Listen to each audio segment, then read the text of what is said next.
Hi, everybody, and welcome to this first episode of That Depends, the podcast where we analyze legal issues contextually.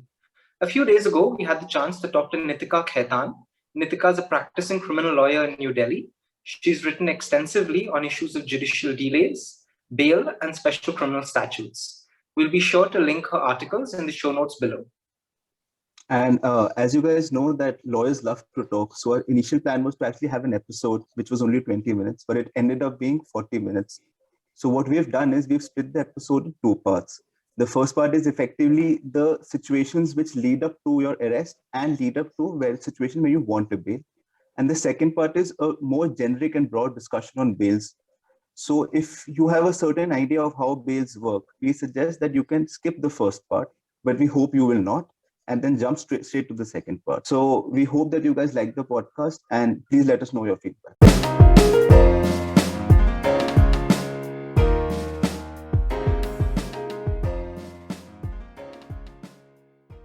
So thanks so much for being here, Nitika.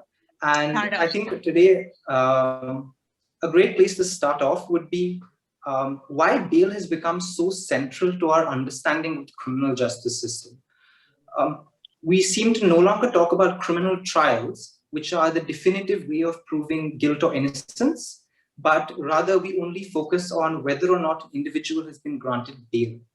So Nitika, could you just start out by locating what bail was intended to do in our criminal justice system? And then maybe we can talk about why it's become so central to the criminal justice process as a whole. For sure. So the super simple one-line answer to why we have bail is basically to make sure that the accused person shows up for her trial and in the process doesn't tamper with the evidence, doesn't try and intimidate witnesses. And I think partly the reason for why today what will get or sort of dominate the news cycle is whether people have gotten bail or not, more than whether people have ultimately been acquitted or convicted or not, is the length of trial. By the time you actually finish a trial and get to either acquittal or conviction, a number of years have likely passed from when the alleged incident actually happened, whereas arrest is something that happens far closer to the date. And this again, I mean, we'll get into sort of as we delve into this issue more throughout the course of this podcast.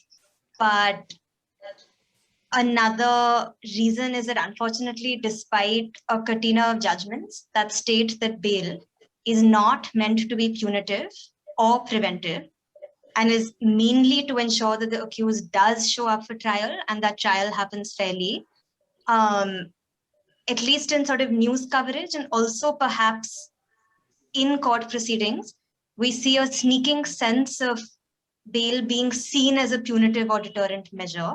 So that itself being seen as punishment versus the eventual judgment. Right. So what you're saying is that trials inherently sort of take a long period of time, more so in India than in most countries probably. So bail becomes sort of an essential tool to make sure that people are not languishing in jail for the entire length of their time.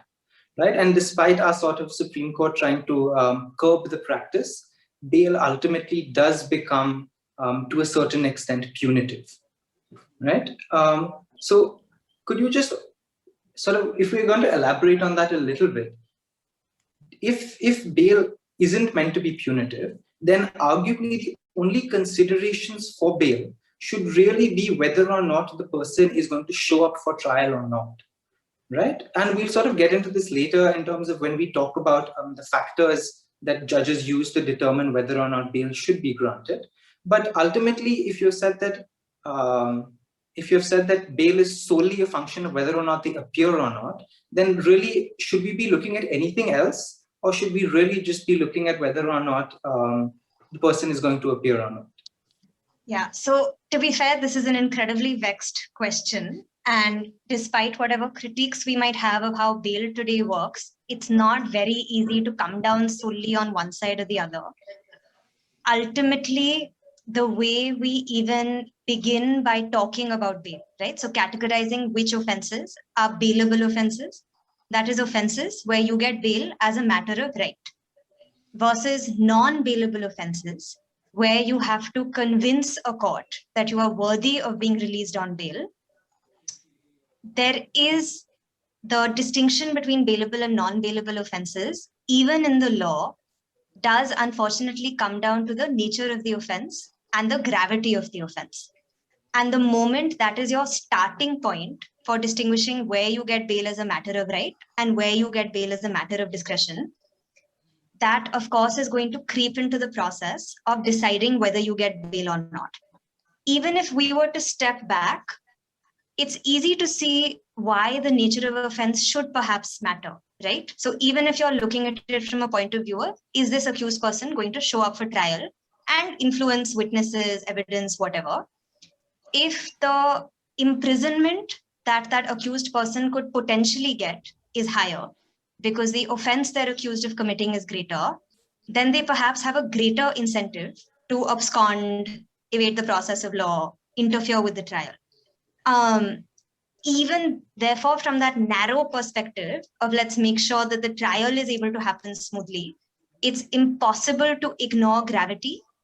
The flip side of that, which arguably we're sort of seeing day in, day out in the kinds of cases that dominate the news cycle, is that all the investigating agency has to do at an initial stage is add trumped up charges to the FIR in ways that sway judicial proceedings against granting you bail. Yeah, I think that's an. Right. I think that's what I Yeah. think that's also an important point to discuss in general, because we assume that a crime, when it happens, you are only charged for that, but that's usually not the case, right? Because when we talk about police, they want a conviction, so they want to ensure that you don't get bail. So how the whole mindset from the starting works, which I think we'll discuss now, is like arrest and then the process follows. They want the charges to be framed in such a way so that you don't get bail. So they'll try to make a simple offense into a much more complicated offense usually, and then they'll try to ensure that its different picture is portrayed completely, and then that picture is true or not will be subsequently checked at the trial or not. So I think the first issue then comes up is, what are the cops doing as soon as you commit a crime, right? Right. Okay, so super basic primer. A first information report or FIR gets registered at a thana if the police is convinced that whatever complaint you've gone with is something that involves the commission of a cognizable offense. Now, what's there to What's a stop? cognizable What's offense? there to stop the abuse of that process? So say I'm not on very good terms with my neighbor, right? What's to stop me in going and filing an absolutely frivolous complaint, or say I want to take over some of his land, right? Yeah. What stops me from filing a complaint and then getting him arrested? Also, I think for our hopeful future listeners, we should also tell them what a cognizable offense is. Yeah. Okay, so cognizable is this awful, super awkward word, and even a bunch of colonial reports authored by the peers of those who introduced this word into our lexicon also recognize that it's an awful word that doesn't indicate at all what it means. The reason that this distinction is also really important for bail is because when you have a cognizable offense, the police can arrest you without a warrant. If it is a non-cognizable offense, the powers of the police to arrest you are heavily circumscribed because they need a warrant from a magistrate before they can do so. Now, similar to bailable and non-bailable, where there is no super clear enunciation of exactly why certain offenses are bailable, certain aren't, and roughly we sort of end up falling back on a gravity-based distinction. Graver offenses, non-bailable, less grave. But that gravity is also then number of years of like which you can get imprisoned for. Gravity is not what we morally consider a more graver offense, maybe at some point. Absolutely. Absolutely. Right? So absolutely. So the proxy for determining gravity of the nature of offense ends up being imprisonment terms.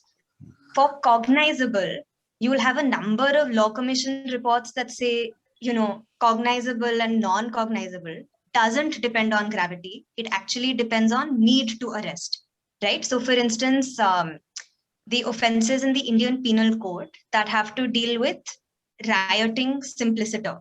So unlawful assembly, 5 or more people with weapons, those are cognizable but bailable. So they're cognizable presumably the rationale is that you want to give the police the power to be able to immediately intervene and arrest someone in case they chance upon someone who's rioting. But you want to make that a bailable offense because you don't consider that grave enough to be non-bailable. But again, even though for offenses in the Indian Penal Code, you will have a detailed schedule in the Criminal Procedure Code for each offense, saying whether it's cognizable or not, bailable or not. For all other offenses, the same schedule in the CRPC classifies offenses as cognizable or not cognizable, depending on the exact same consideration of the number of years of imprisonment that offense attracts. So basically, you get back to number of years that you could go to jail for, both as a distinction between bailable, non-bailable, and cognizable, non-cognizable. And now just to quickly go back to the other question about, what if I just don't like my neighbor and want to get an FIR registered against her? There again, the possibility of abuse cuts both ways. So we have, again, it is beyond settled law that the moment you go to a thana and give information of a cognizable offense, they have to register an FIR. You will again find lots of cases where for myriad reasons that doesn't happen and you have to run pillar to post and take up a bunch of other remedies to get that done.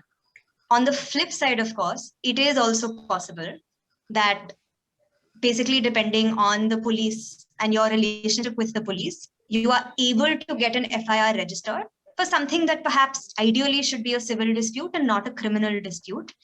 Even there though, because the settled law is that as soon as you disclose a cognizable offense, the police has to register an FIR. There, more often than not, if one were to follow the law strictly, an FIR would be registered on the basis of your complaint. During the course of investigation, if it is found that your complaint isn't actually worthy of your neighbor being charged or prosecuted further, the police will file a closure report. And there are also provisions to prosecute people for having filed frivolous complaints. No, but if initially your frivolous complaint, I'm sorry, but initially if a frivolous complaint is filed due to your influence with the police, then the concept of a closure report being filed is very less, right? Because they know why they started this whole process. So basically they have more incentive to not file a closure report. So I think that's also a big issue then.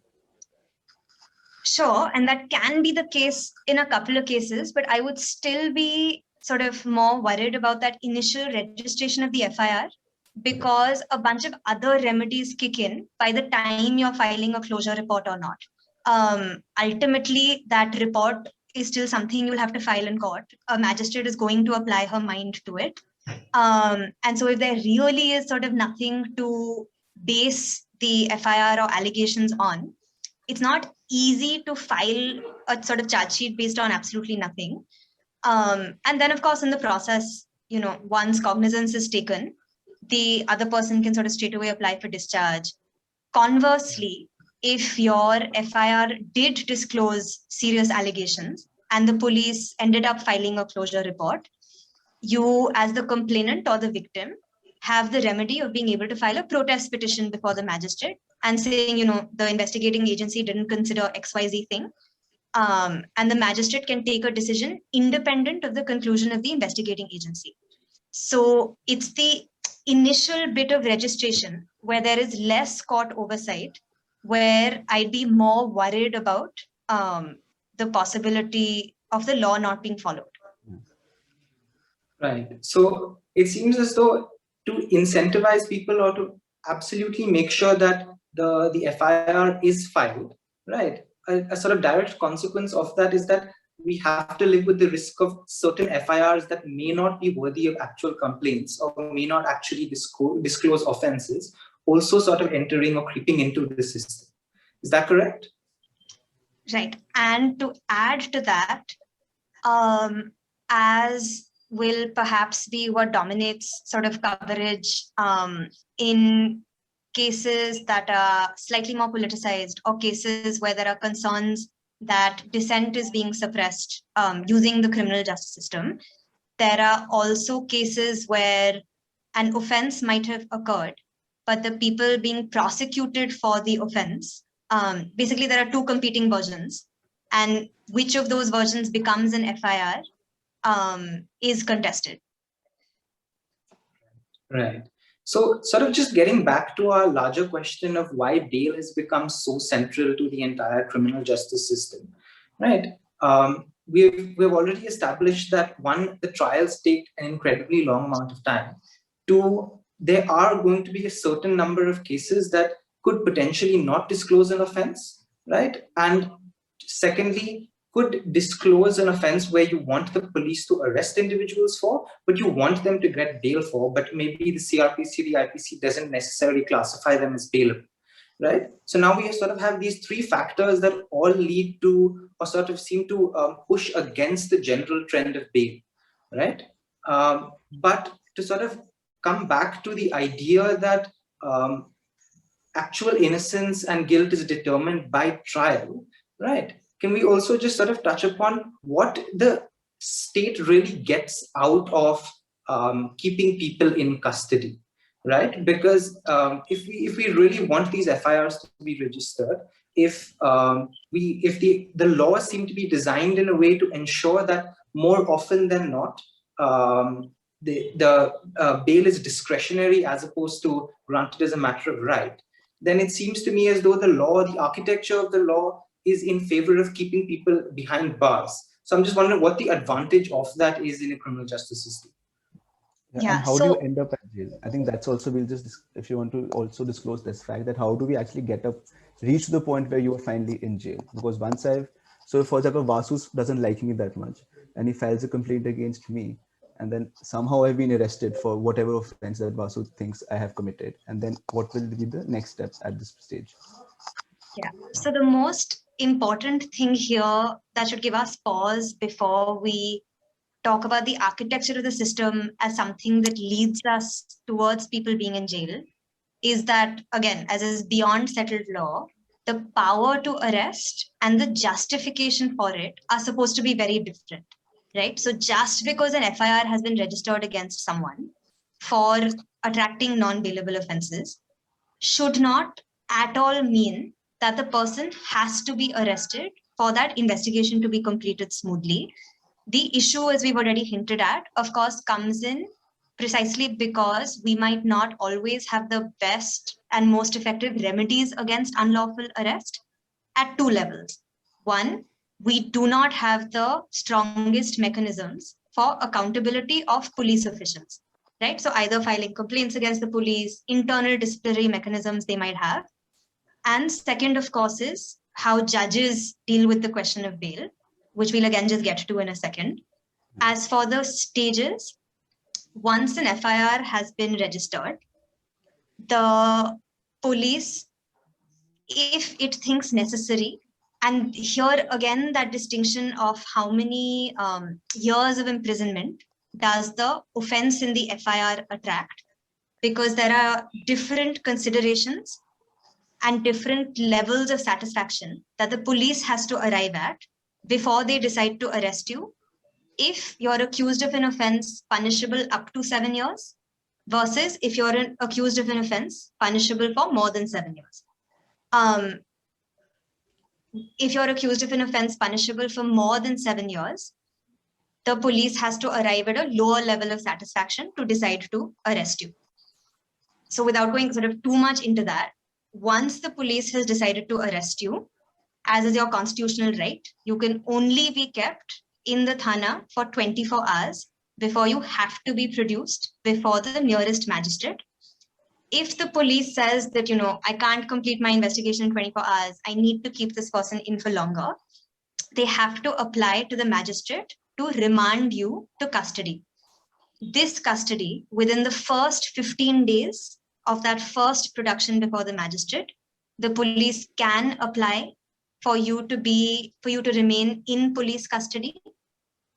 Police custody generally brings with it a greater apprehension of violations that you might suffer at the hands of the police. Beyond a period of 15 days, the magistrate cannot authorize you to police custody and you have to be sent to judicial custody. So basically in Delhi, that would be Tihad or Mandoli or the judicial lockup. In the judicial lockup, now this is a provision that I think oftentimes in general discourse people confuse as meaning a time limit on investigation. There isn't really a time limit on investigation ever. The only time limit is that once you've been remanded to judicial custody, again, different timelines for the kind of offense you've been accused of. But if a charge sheet is not filed against you within 60 days or within 90 days, if it's a graver offense, you get a default right to bail. Now, what that default right means is that if it is the 60th day or the 90th day, whether you meet all those judicial considerations for bail, whether on the merits of the case you should get bail or not, if a charge sheet has not been filed, all you have to do is make an oral application to the magistrate and you are entitled to be released on bail as a matter of right. Even this incredibly basic provision, and this you'll see sort of intensified in cases outside Delhi, unfortunately does depend on the access of the accused person to legal aid that is at least able to make this application before the magistrate at the right time. As for when you can apply for bail, you can apply for bail at any point once you've been taken into custody, whether that's police custody or judicial custody.